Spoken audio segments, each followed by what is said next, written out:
దేశమందరూ మాట్లాడుతున్నారు. కర్ణాటకలోనైతే డీకే శివకుమార్ గారిని తొలగించాలని కర్ణాటక బీజేపీ వాళ్ళు విరుచుకుపడుతున్నారు.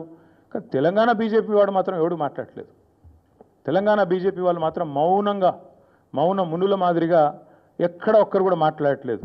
ఏం జరుగుతున్నదని మేము అడుగుతా ఉన్నాం. తెలంగాణలో ఇంత అపురూపమైన సంబంధాలు అటు కాంగ్రెస్కు ఇటు బీజేపీకి ఏ స్థాయిలో ఉన్నాయో మరి మీరు ఆలోచించాలని కోరుతా ఉన్నా. తెలంగాణ బీజేపీ ఎంపీలు చేస్తున్న భూ అక్రమాలకు, భూ దందాలకు ముఖ్యమంత్రి గారు వత్తాసు పలుకుతున్నందుకు మీ మౌనమా? లేదా మీ కేంద్ర మంత్రులు మీరు కలిసి బ్రహ్మాండంగా మీరు చేసుకుంటున్న అవినీతి కార్యకలాపాలకు మరి ఏదో బయటికి నటించినట్టు చేసి ఢిల్లీలో ఇక్కడ గల్లీలో మాత్రం ఏదైతే దోస్తీ చేస్తున్నారో ఇది అందరూ కూడా చూస్తూ ఉన్నారు. దీనికి నేనేదో ఊరికే ఆరోపణ చేయట్లేదు.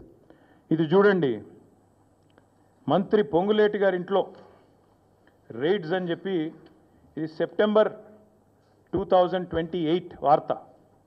సెప్టెంబర్ 2028, ఇంకొక 2-3 నెలలు అయితే వార్షికోత్సవం కూడా అయిపోతుంది. అంటే 2024 సంవత్సరంలో ఈ రైడ్ జరిగినాయి. సెప్టెంబర్ 27, ఈరోజు మే 24 అనుకుంటా. మరి అప్పటికిప్పటికి ఒక్కటంటే ఒక్క ప్రకటన అటు ఈడీ వైపు నుంచి కానీ ఇటు పొంగులేటి శ్రీనివాసరెడ్డి గారి వైపు నుంచి కానీ వచ్చిందా? ఎందుకు కాంగ్రెస్ మంత్రులను కాపాడే విషయంలో ఎన్ఫోర్స్మెంట్ డైరెక్టరేట్కు అదేవిధంగా బీజేపీ నాయకత్వానికి ఎందుకు మొహమాటం అడ్డమొస్తున్నది? ఎందుకు మీరు బీజేపీ నాయకులు ఇక్కడ ఉండే కాంగ్రెస్ వాళ్ళను ఎందుకు కాపాడుతూ ఉన్నారు? ఆ రోజు మీరే ఈ రైడ్ జరిగినప్పుడు పొంగులేటి గారి ఇంట్లో అన్ని టీవీలలో బ్రేకింగ్లు నేనే చూసా. నోట్ల మెషిన్లు పోతున్నాయి, కట్టలు లెక్క పెట్టడానికి ఒకటి కాదు ఒక మెషిన్ సరిపోతలేదు, 2వ మెషిన్ పోతున్నది అని చెప్పి మీరే బ్రేకింగ్ న్యూస్లు ఇచ్చారు. మరి మీరు కూడా సైలెంట్ అయ్యారు. ఏం జరిగిందో నాకు తెలియదు. మీరంటే మీరు కాదు, మీడియా సైలెంట్ అయింది. ఇప్పటికీ సెప్టెంబర్ నుంచి ఇది మే అంటే ఎన్ని నెలలు అయిపోయింది? 6 కాదు 8-9 నెలలు అయింది. ఇంతవరకు అతి లేదు గతి లేదు. అట్లాగే 1-2 కాదు, ఇది కర్ణాటకలో జరిగిన వాల్మీకి కుంభకోణం. 187 కోట్ల వాల్మీకి స్కామ్లో కర్ణాటకలో అరెస్టులు జరిగినాయి. అందులో పైసలు 45 కోట్లు తెలంగాణకు వచ్చినాయి. కానీ తెలంగాణలో మాత్రం ఇక్కడ ఏ కాంగ్రెస్ నాయకులకైతే 45 కోట్ల రూపాయలు వచ్చినాయో పార్లమెంట్ ఎన్నికల సందర్భంగా వాళ్ళ పేర్లు బయటికి రావు, వాళ్ళ మీద ఏం యాక్షన్ ఉండదు, వాళ్ళని కనీసంగా ఎంక్వైరీ చేయాలన్న ఆలోచన కూడా ఇక్కడ ఎన్ఫోర్స్మెంట్ డైరెక్టరేట్ చేయదు. ఇక్కడేమో పొంగులేటి గారి ఇంటి మీద రైడ్ అయితే వార్త రాదు బయటికి. ఏం జరిగిందో ఎవరికి తెలియదు, అదొక బ్రహ్మరహస్యం.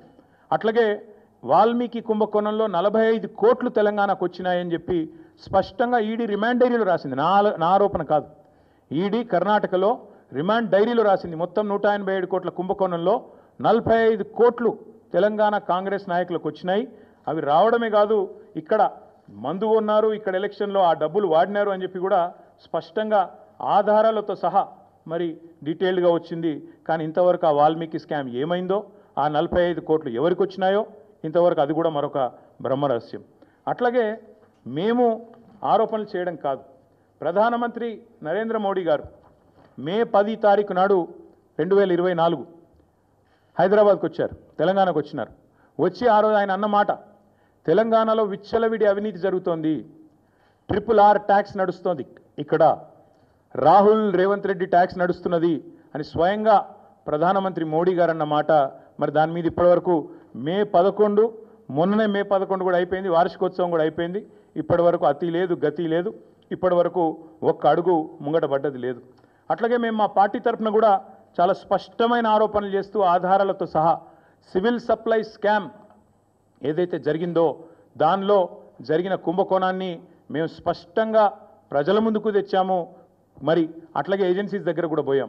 ఇంతవరకు సివిల్ సప్లై స్కామ్లో ఫుడ్ కార్పొరేషన్ ఆఫ్ ఇండియా స్పందించదు, కేంద్ర ప్రభుత్వము స్పందించదు, అస్సలు ఏ ఏజెన్సీ కూడా ముందుకొచ్చే పరిస్థితి లేదు. అట్లాగే మరి మనం ఈరోజు కనుక చూసినట్టయితే 1-2 కాదు, ఇది అమృత్ స్కామ్.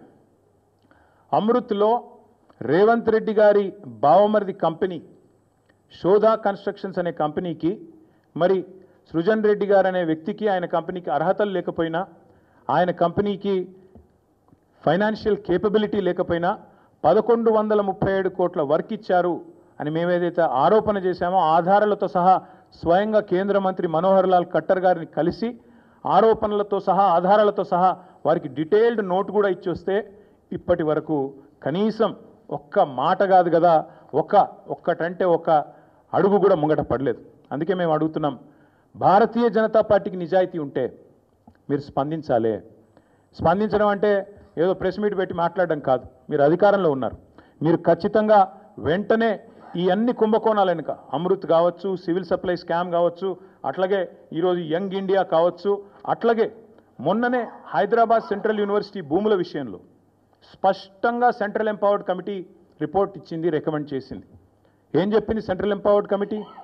ఫైనాన్షియల్ ఫ్రాడ్ జరిగింది ఈ 10,000 కోట్ల దానిలో, ఖచ్చితంగా దీన్ని ఒక స్పెషలైజ్డ్ ఏజెన్సీతో విచారించాలి అని రిపోర్ట్ కూడా వచ్చింది. కొన్ని మంచినీళ్ళు తీసుకునేవారు.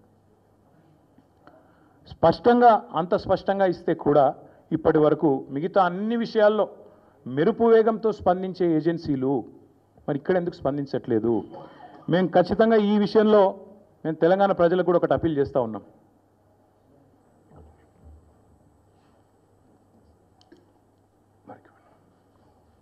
తెలంగాణ ప్రజలకు కూడా ఒకటి అప్పీల్ చేస్తూ ఉన్నాం. ఇక్కడ ఎవరితో కుమ్మక్కు అవుతున్నారో దయచేసి అర్థం చేసుకోండి. అమృత్ కుంభకోణంలో రేవంత్ రెడ్డి గారి బావమరిది వ్యవహారం ఉండి కూడా రేవంత్ రెడ్డిని కాపాడుతున్నది కేంద్ర ప్రభుత్వం. ఆర్ఆర్ ట్యాక్స్ అని చెప్పి స్వయంగా ప్రధానమంత్రి ఆరోపణ చేసి ఇక్కడ బిల్డర్ల దగ్గర 200 రూపాయలు స్క్వేర్ ఫీట్కి వసూలు చేస్తున్నా ఇప్పటి వరకు ఉల్కకుండా పలకకుండా ఉన్నది కేంద్ర ప్రభుత్వం. అట్లాగే సివిల్ సప్లై స్కామ్లో ఈ ప్రభుత్వాన్ని కాంగ్రెస్ను కాపాడుతున్నది కేంద్ర ప్రభుత్వం. సెంట్రల్ ఎంపవర్డ్ కమిటీ రికమెండేషన్ ఇచ్చిన తర్వాత కూడా మీరు వెంటనే ఈ ఫైనాన్షియల్ ఫ్రాడ్ను సెంట్రల్ యూనివర్సిటీ కంచెగచ్చిబౌలి భూముల్లో చర్య తీసుకోండి అని ఎంపవర్డ్ కమిటీ చెప్పిన తర్వాత కూడా ఇప్పటికీ ఉలకకుండా పలకకుండా ఉన్నది కేంద్ర ప్రభుత్వం. మరి ఈరోజు ఈ విషయంలోనన్నా నేషనల్ హెరాల్డ్ విషయంలోనన్నా స్పందిస్తారో లేదో మేము కూడా చూస్తాం. ఒక నెల రోజులు ఎదురు చూస్తాం. మేము కూడా చూస్తాం ఒకవేళ మరి కేంద్ర ప్రభుత్వం ముందుకు వస్తుందా రాదా. ఎందుకంటే మీకు తెలుసు ఫార్ములా ఈలో ఏదో జరిగిపోయింది, దున్నపోతు ఈనింది అని కాంగ్రెస్ వాడనంగానే కట్టేయండి దుడ్డని చెప్పి గవర్నర్ గారు స్పందించి వెంటనే ఆగమేఘాల మీద మెరుపు వేగంతో స్పందించి ప్రాసిక్యూట్ చేయాలన్నారు. మేము కూడా కలుస్తాం గవర్నర్ గారిని, ప్రాసిక్యూట్ చేయండి ముఖ్యమంత్రి గారిని అని అడుగుతాం. తప్పకుండా ముఖ్యమంత్రి గారు ప్రాసిక్యూట్ కావాల్సిందే, ఆయన ప్రజాక్షేత్రంలో దోషిగా నిలబడవలసిందే, చేసిన తప్పులకు తప్పకుండా శిక్ష అనుభవించాల్సిందే. అట్లాగే ఇంకొక మాట కూడా చెప్తా ఉన్నాం, ఒకవేళ కేంద్ర ప్రభుత్వం కూడా స్పందించక బీజేపీ కూడా ఒక రక్షణ కవచం మాదిరిగా ఏదైతే ఇన్ని రోజులు రేవంత్ రెడ్డి గారిని కాపాడుతూ వస్తున్నదో మరి తప్పకుండా ఒకవేళ వారు స్పందించకపోతే నెల రోజుల తర్వాత పార్టీలో మేము కూడా కూర్చుని కార్యాచరణ ఏం చేయాలో తీసుకుంటాం. ప్రజాక్షేత్రంలో అవసరమైతే తప్పకుండా ఈ ముఖ్యమంత్రి గారిని అదేవిధంగా ఆయనను ఒక కవచ కుండలాల మాదిరిగా కాపాడుతున్న బీజేపీని కేంద్ర ప్రభుత్వానికి కూడా ప్రజల ముందు ఎండగడతామని చెబుతూ ఇక చివరిగా నేను చెప్పేది ఒకటే, మొన్ననే పాలమూరులో సిబిఐ దర్యాప్తు అక్కర్లేదు, పాలమూరులో అవినీతి ఏం జరగలేదు పాలమూరు రంగారెడ్డి ప్రాజెక్టులో అని చెప్పి స్పష్టంగా సుప్రీంకోర్టు తీర్పిచ్చింది. ఇంకొక వైపు సొంత పార్టీ ఎమ్మెల్యేలు 30% కమిషన్లు లేనిదే ఇక్కడ ఏ పని జరగదు అని సొంత పార్టీ ఎమ్మెల్యేలే కుండలు బద్దలు కొడుతున్నారు.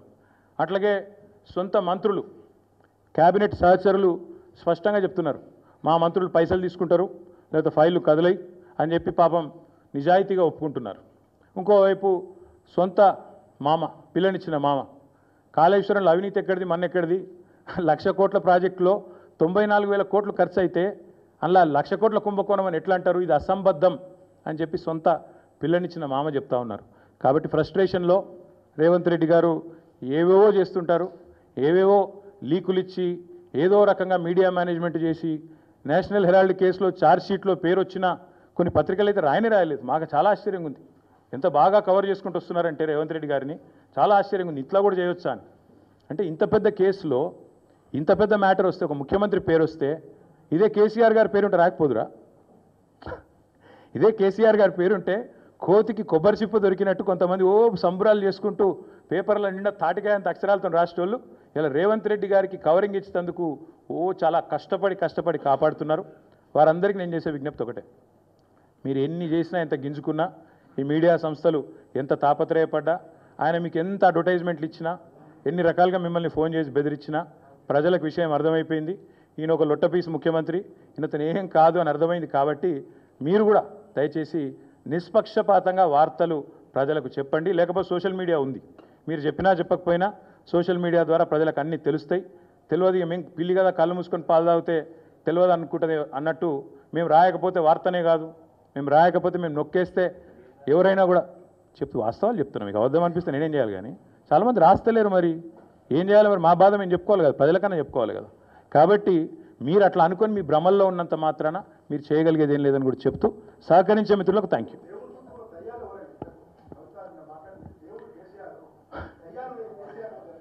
బ్రదర్, మీకు ఒక మాట, ఇంత ఇంపార్టెంట్ ఇష్యూ చెప్తే నువ్వు దేవుడు దయ్యం అనబడుతుంది. ఇప్పుడు ప్రస్తుతం మాకు తెలంగాణకు పట్టిన దయ్యం మాత్రం రేవంత్ రెడ్డి. ఆ రేవంత్ రెడ్డి అనే దయ్యాన్ని ఎట్లా వదిలించాలా అనేది మా తాపత్రయం. ఇంకేమన్నా తొందరపడ అంత యాంగ్జైటీ ఎందుకు, అంత టెన్షన్ ఎందుకు, అంత హడావుడు ఎందుకు? నేను చెప్పేది ఏమంటే తెలంగాణకు పట్టిన శని కాంగ్రెసు, తెలంగాణకు పట్టిన దయ్యం రేవంత్ రెడ్డి. ఇప్పుడు ఆ దయ్యాన్ని శనిని ఎట్లా వదిలించాలనేది మా టార్గెట్. ఇక మీరు చెప్పే టెన్షన్ ఎందుకే అంతగానో మాట్లాడి రాదు, ఎందుకు అంత ఎగబడుతున్నావు? నేను అనేది ఏమంటే మీరు ఒకటి గుర్తుపెట్టుకోండి, లోక్సభ ఎన్నికలకు ముందు మేము పార్లమెంటు నియోజకవర్గాల వారీగా సమావేశాలు పెట్టాం, సమీక్షా సమావేశం. ఇక్కడ అసెంబ్లీలో ఓడిపోయాము, ఎట్లా ముందుకు పోవాలని చెప్పి దాదాపు 17 రోజుల పాటు మీరందరూ చూశారు. ఇక్కడే వేల మంది కార్యకర్తలతో కూర్చొని దాదాపు 7, 8, 9, 10 గంటలు వారితో చర్చించాం. ఆ ప్రాసెస్లో చాలామంది డైరెక్ట్గా మైకులో మాట్లాడిన వాళ్ళు ఉన్నారు, కొంతమంది చిట్టీల మీద రాసిచ్చిన వాళ్ళు ఉన్నారు, కొంతమంది కేసీఆర్ గారికి ఉత్తరం అందించండి అని చెప్పి ఉత్తరాలు ఇచ్చిన వాళ్ళు ఉన్నారు. కాబట్టి మా పార్టీలో we encourage open culture, democracy కాబట్టి, డెమోక్రాటిక్ పార్టీ కాబట్టి, ప్రజాస్వామిక స్ఫూర్తి ఉన్న పార్టీ కాబట్టి మా పార్టీ అధ్యక్షుల వారికి ఎవరైనా సూచనలు చేయాలనుకుంటే ఉత్తరాలు రాయొచ్చు. అదేదో చాలా గొప్ప విషయం అన్నట్టు మీరందరూ అంత బాధపడిపోవాల్సిన అవసరం ఏం లేదు. నేను అనేది ఏమంటే మా పార్టీలో డెమోక్రసీ ఉంది కాబట్టి మా పార్టీ అధ్యక్షుల వారికి మా పార్టీ నాయకులు ఎవరైనా సరే అప్పుడప్పుడు సూచనలు సలహాల రూపంలో లిఖితపూర్వకంగా ఇవ్వచ్చు, ఓరల్గా ఇవ్వచ్చు, రకరకాలుగా ఇవ్వచ్చు. అట్లాగే నేను ఒక మాట మాత్రం చెప్తాను, మనం ఎవరైనా సరే పార్టీలో ఏ హోదాలో ఉన్నా కొన్ని విషయాలు అంతర్గతంగా మాట్లాడాల్సిన విషయాలు అంతర్గతంగా మాట్లాడితేనే బాగుంటుంది. పార్టీ ఫోరమ్స్ ఉన్నాయి, అధ్యక్షుల వారితో కలిసే అవకాశం ఉంది, లేదా ఆఫీస్ బేరర్స్ ఉన్నారు, కలిసి చెప్పుకునే అవకాశం ఉంది. కాబట్టి అంతర్గతంగానే కొన్ని విషయాలు మాట్లాడితే బాగుంటుంది. అది అందరికీ వర్తిస్తుంది, వీళ్ళకి వాళ్ళకని కాదు, అందరికీ వర్తిస్తుంది. తప్పకుండా ఎవరమైనా ఒకటే, ఈ పార్టీలో అందరం కార్యకర్తలమే, అందరికీ కూడా ఇదే సూత్రం వర్తిస్తుంది. కాబట్టి మీరు కూడా దయచేసి ఇంత ఇంపార్టెంట్ ఇష్యూ మాట్లాడితే దీన్ని మళ్ళీ మీరు, నాకు తెలుసు మీ సంగతి, you are intelligent, unfortunately I'm also intelligent. కాబట్టి నేనేమంటానంటే మీరు ఏం పెడతారో, మీరు ఏం హెడ్డింగ్ పెడతారో తెల్లారు నాకు తెలుసు, మీ బాధలు కూడా నాకు తెలుసు, మీ మేనేజ్మెంట్లో ఉండే అవస్థలు నాకు తెలుసు, రేవంత్ రెడ్డి గారి ఒత్తిళ్లు తెలుసు. కాబట్టి నేను ఎక్కువ చెప్పను, ఒకటి మాత్రం చెప్తాను, మా పార్టీలో డెమోక్రసీ ఉంది, మా పార్టీలో సలహాలు సూచనలు ఎవరైనా ఇవ్వచ్చు, ఎట్లా అయినా ఇవ్వచ్చు. గతంలో పార్లమెంట్ సమావేశాల సందర్భంగా లేఖలు వచ్చినాయి, సూచనలు వచ్చాయి, అట్లే వచ్చినప్పుడు వాటిని ప్రజాస్వామికంగా స్వీకరిస్తాం. థ్యాంక్ యూ, మీ అందరికీ థ్యాంక్ యూ. నేషనల్ హెరాల్డ్ విషయంలో ఏమైనా అడగదలుచుకుంటే బ్యాక్ టీవీ కానీ ఇంకో టీవీ కానీ అడగచ్చు. నేషనల్ హెరాల్డ్ విషయంలో ఏమైనా మాట్లాడదలుచుకుంటే మాట్లాడండి, చెప్తాను. మిగతా విషయాలు ఆల్రెడీ నేను చెప్పాను, అంతకంటే ఎక్కువ చెప్పాల్సిన అవసరం. నేషనల్ హెరాల్డ్ విషయంలో, యంగ్ ఇండియా విషయంలో, మీ కుంభకోణం విషయంలో మీకు ఏమైనా అడగదలుచుకుంటే అడగండి. ఓకే, అన్ని పార్టీలో ఉంటారు, రేవంత్ రెడ్డి కోవట్లు ఉంటే ఉండొచ్చు, ఏముంది అందులో. కోవర్ట్స్ విల్ ఎక్స్పోజ్ దెమ్సెల్స్, కొనిషం coverts will expose themselves in due course of time. ఎందుకు తొందర ఎందుకు? ఎస్ బాల్, yes, thank you, finally. Yes, we'll wait for a month. We'll wait for a month. No, we'll wait for a month. Let's see if the Enforcement Directorate or Government of India will actually move, because this is a serious matter. We're already the leader of opposition of the country, Lok Sabha floor leader, or not floor leader, but opposition leader has been named. So therefore, we'll have to wait and see what action they'll pursue. If they don't, because not just Mr. Rahul Gandhi, but Mr. Revanth Reddy, Mr. D.K. Shivkumar, many of them have been named. But so far, everybody's been tight-lipped, both Government of India and also Mr. Revanth Reddy and Rahul Gandhi. So we'll wait to see what they have to say, what the agencies will do. Thank you.